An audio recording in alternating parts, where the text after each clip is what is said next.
Okay, this is the follow-up video of the previous Omellow R3. Basically, as you can see, I have cut this full euro into halves. I have the other half over here.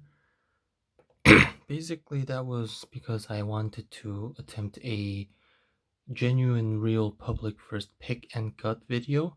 So I have developed a way that I can cut this without using any extra tools or destroying the keys or cutting the whole lock apart. So it's pretty much a undestructive gut, but to make it a little bit more easier, I did have to cut this whole lock in half. So it's like half undestructive gut, but basically it just works, and I will show you after I pick this lock. So here's the key as always.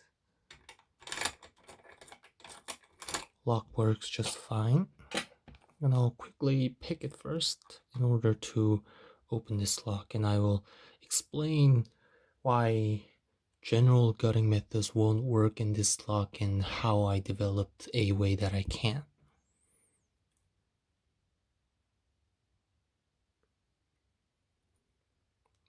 Okay, 1, 2, 3. Little click. I think rotation's not set yet. Let's push it apart. 3. I think is set. 1, 2. 2 is binding. I think is the rotation. Let's see. Okay, I think 2 is set to 1, 2, 3. Okay, 5 is binding. Nice click there. 2 fall back again. Let's push it again. That's set. 1, 2. I think 3 is also pushed down. I think it's set now. We're pretty close.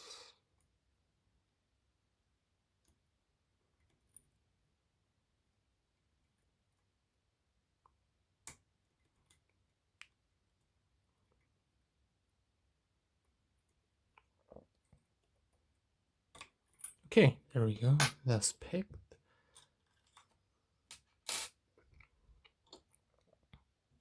Now, to gut this, let me get focused first. Now, to gut this, you have to basically align this opening part of the core with the Bible. So, like this. And luckily, the lock is not bricked. By doing this, I actually had to do a leap of faith when I first tried this. But anyways, after you rotate it, as you can see, if you see, wait a minute, okay, that's better. If you see inside this lock over here, you can see that something's sticking out. That is the dovetail part of the driver pins.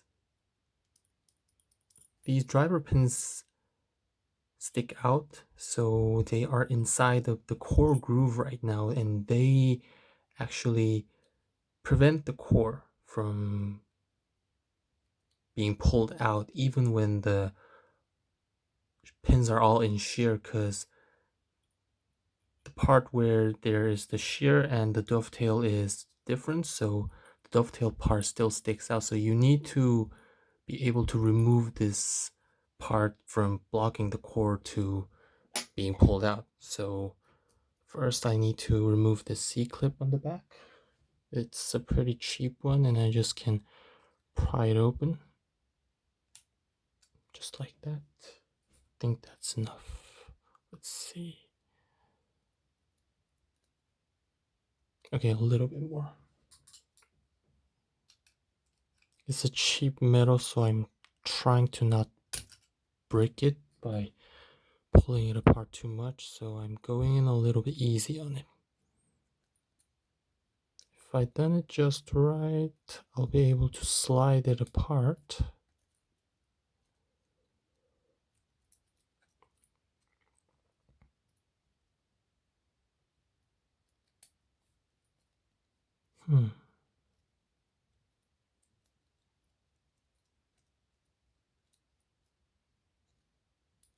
Okay, a little bit more just.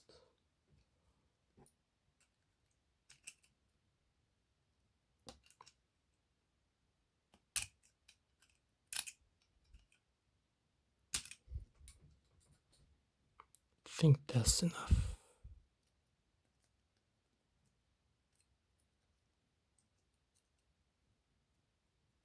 Okay, let me rotate the core a bit. It's actually kind of hard to do it in this angle.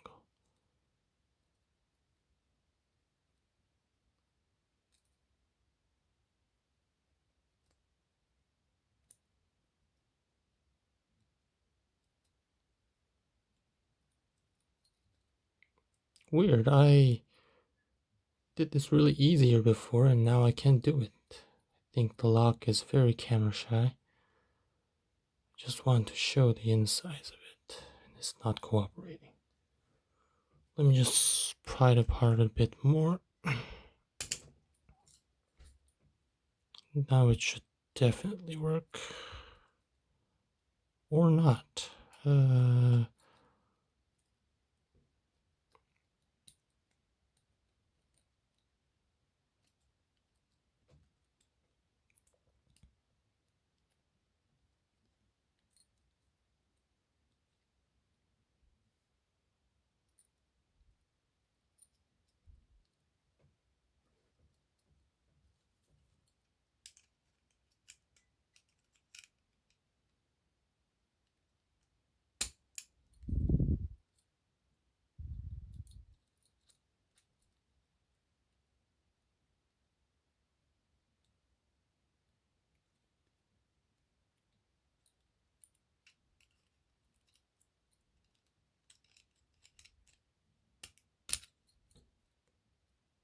Okay, wait a minute. I think. Let's close it up again and try one more. I think I bent it in the wrong angle. Possibly. Secure again. And let me open it up again. Just like that.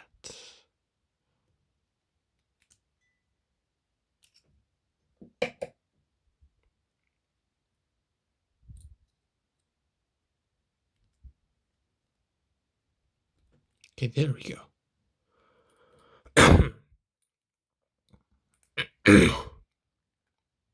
It's a little bit stuck.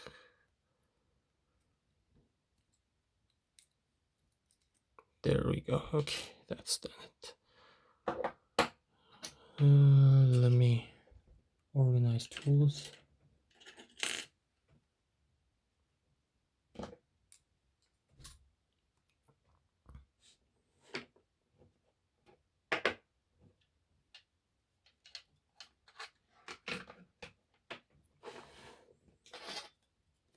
The setup is going to be a bit tricky because opening this is kinda tricky as well.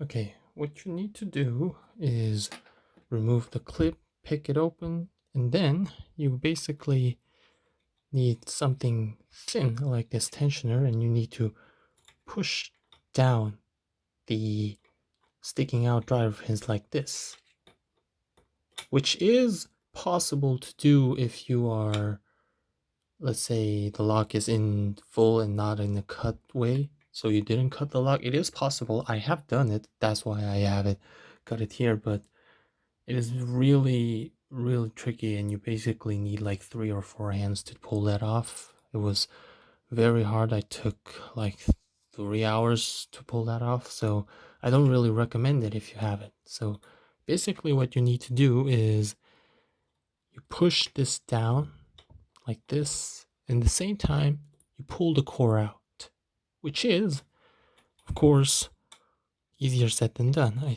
think I need a better tensioner than this, but I'll try to stick with it. It just works for now.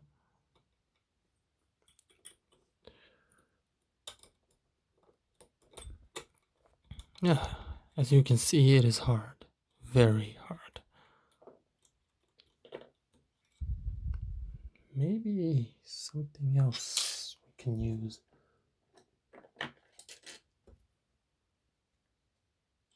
No, wait, no.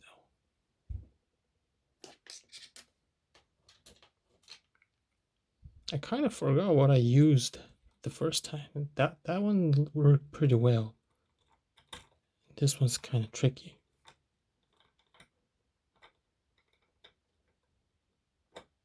Okay, there we go. Okay. Now this method is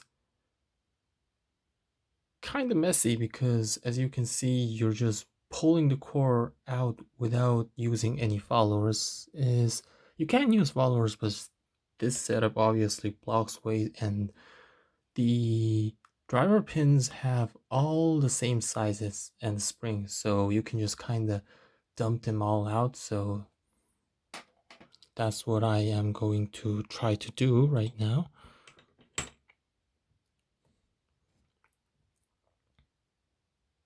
As you can see, those pins are kind of pushed down right now and are stuck in the fat side of the core. Let me dump this little metal piece first. It's quite loose like that. That's out.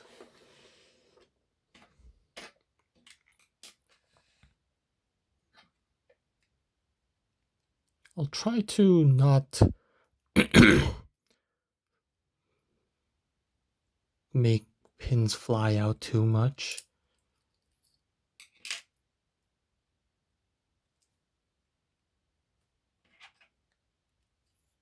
Push down. Pull core. Now it's locked on the second row. You just have to do the same thing again. Whoops, it's tricky.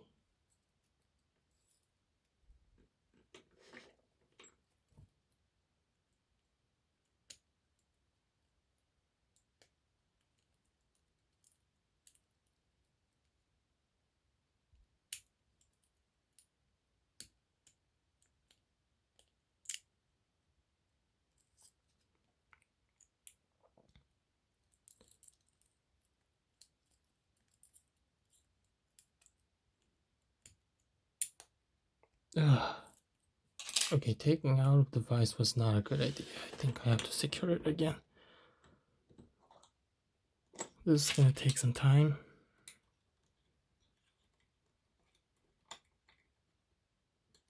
Okay, there we go. Okay.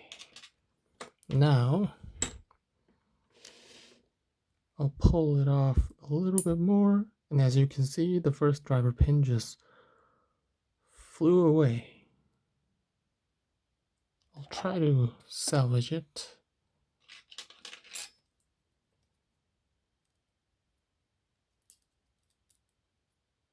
There we go.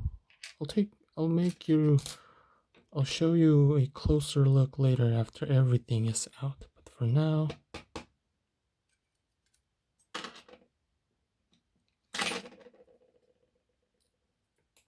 whoops.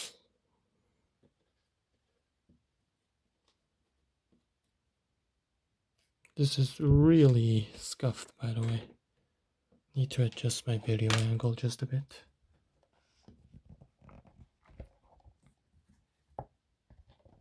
Okay, much better. Now, whoops, that's the first key pin. And this is the fifth driver pin, actually.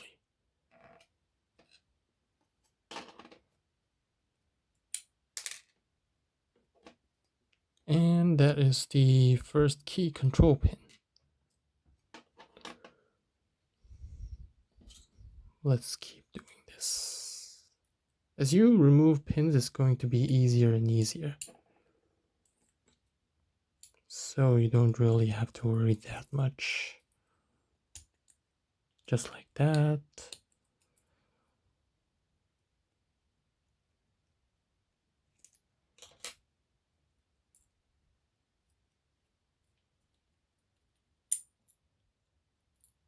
It's kind of mess. The 4th pin and the spring.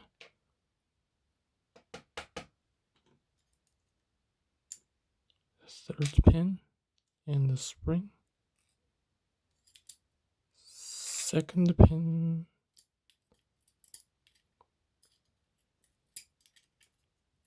The spring's kind of stuck. I'll have to deal with that later.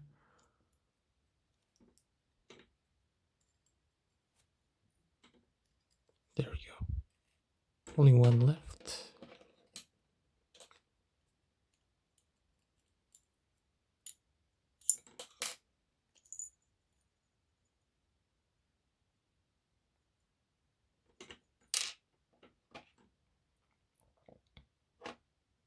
These have key control pins too. I'll show you them later as well.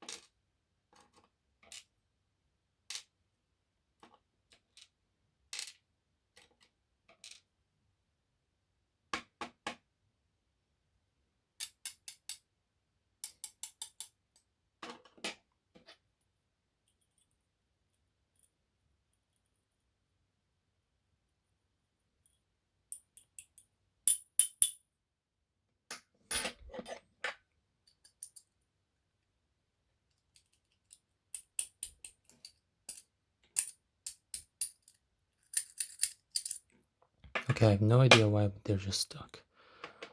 Anyways, that's the full gut.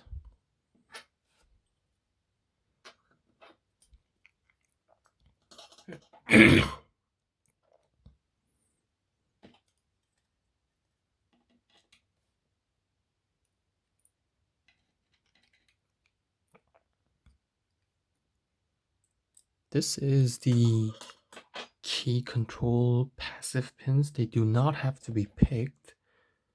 But if you insert the key, these dimples over here, they interact with the pins here. And as you can see, they move up and down, but they are just flush or lower when the correct key is inserted. This is the first cut, the 2nd, 3rd, and 4th. The 5th is not used. No chamber is drilled on the 5th. Now these pins, if a wrong key is inserted, they will be pushed outwards and will stick out of the core, and they will be caught in this groove that is machined in this core Bible, and it will block rotation. But if you're picking this lock, you don't have to worry about it.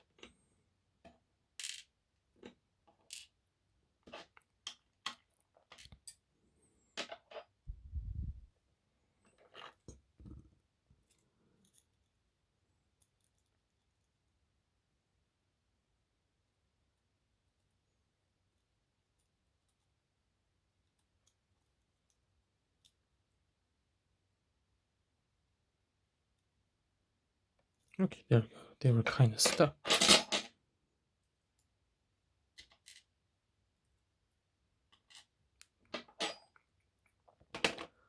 Now let's explain why a normal gutting method will not work with this lock.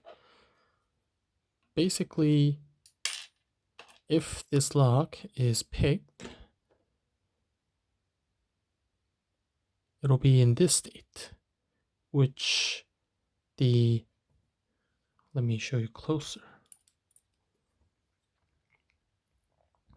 It'll be in the state when the thicker part of the driver pin is on shear and this dovetail part, the sticking part, is aligned. So if when the core is rotated, this happens. It's kind of hard to pull out with this tweezer, but I'll try. There we go. It goes along with this groove like that.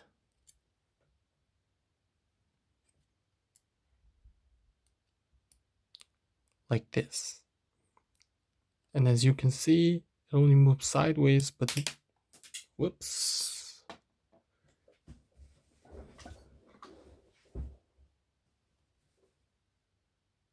Yeah, I accidentally dropped the pin, but let's resume. Basically, let me use my hands. That would be better.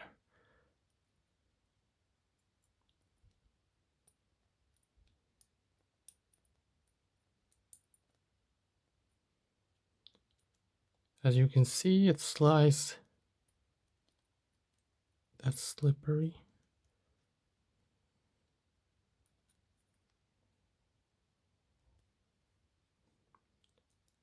It slides on these tracks well, but it doesn't move forward and backward. It gets blocked. So what I did was I rotated the core until the drivers were aligned to this position, like this, and then pushed them up away so then the core can be freely moved. It is possible because there was this little, not little, channel that was drilled out entirely, this straight line, so that I could totally push the drivers upwards. If this did not exist, I would not be able to gut this lock. Now I will show you the driver pins. I mean the key pins, of course. Before showing you the key pins, this lock surprisingly actually has some sort of rotation limiter. I'll explain how that works. Basically, the sticking part is the part where makes this lock key pin able to rotate. As you can see, this doesn't really rotate because the rotation is set on this side. So if I want to show you the rotation, I'll have to pull it like this. There we go. Now if we put the key in, it gets rotated. Let's show with a key pin that is more longer.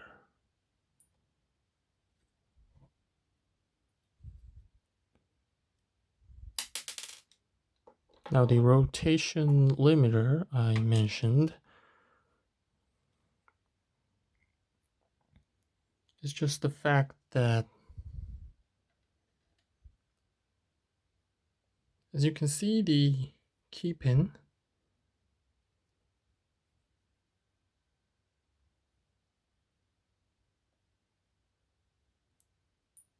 there we go. As you can see, the key pin, the sticking rod part is pretty big, and if you stick it in here,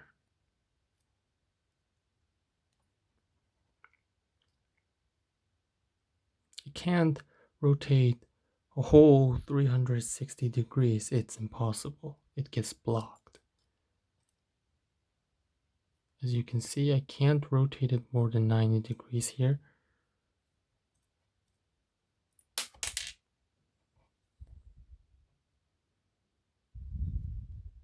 This is because if you look close inside the core, you can see under the hole there is these straight lines of drilled core. It's a straight line, and that line actually blocks these rotation rods from moving further. Let me show you a little bit closer here.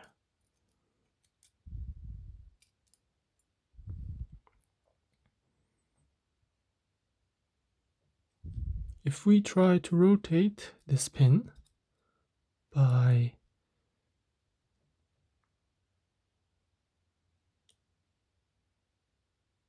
Yeah, just like that. It gets stuck.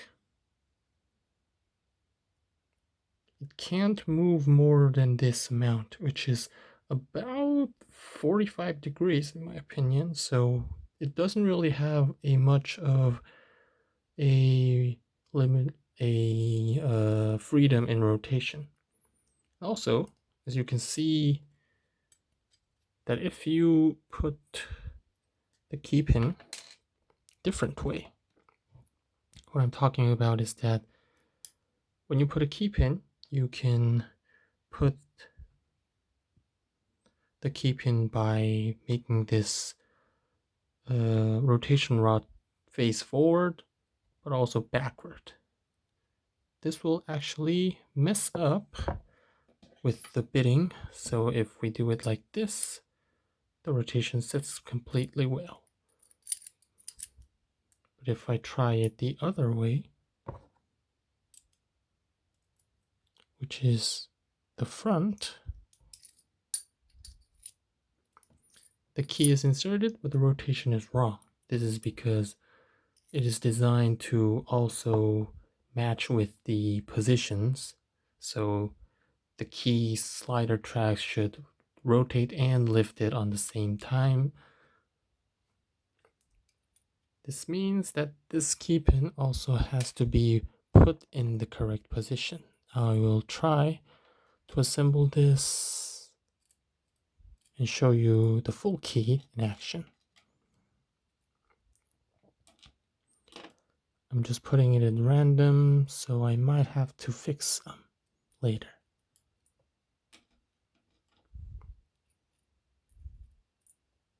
Okay, let me see if I put it right. And I have to put every single pin in the wrong direction. Great. Let me fix it real quick.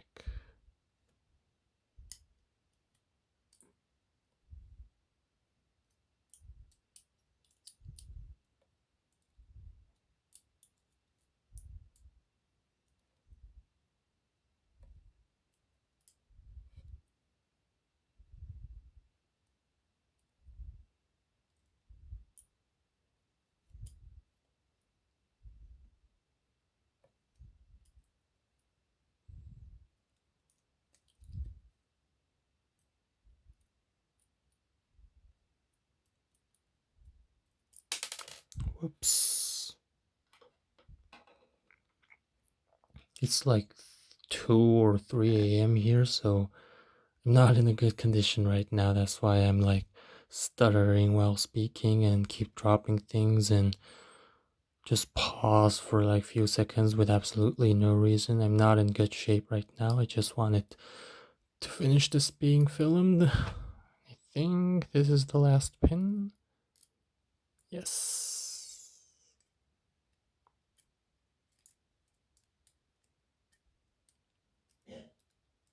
There we go. Okay.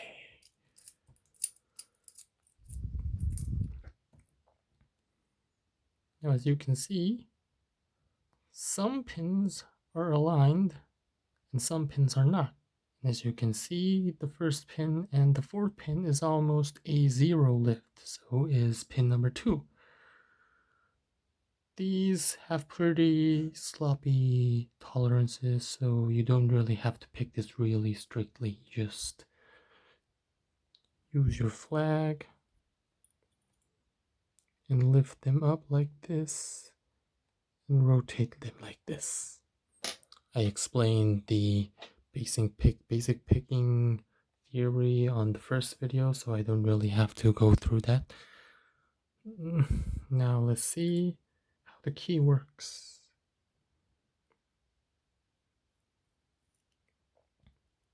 And as you can see, the height is set and the rotation is set. Well, it's not a straight line, but as I told you, it has really sloppy tolerances, so you don't really have to expect much on this lock. Finally, this little piece of metal that I removed on the first part of the gutting goes in here.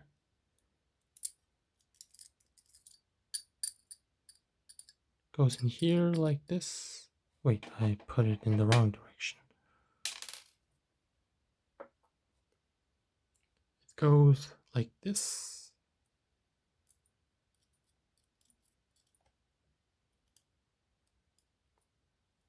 I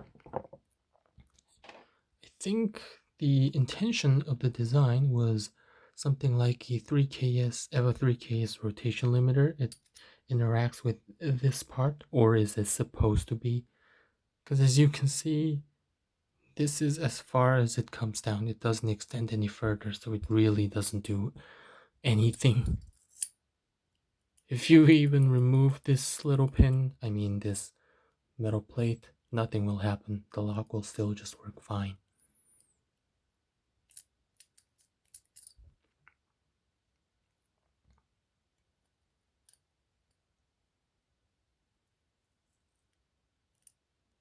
Anyways, that was the Omellow R3.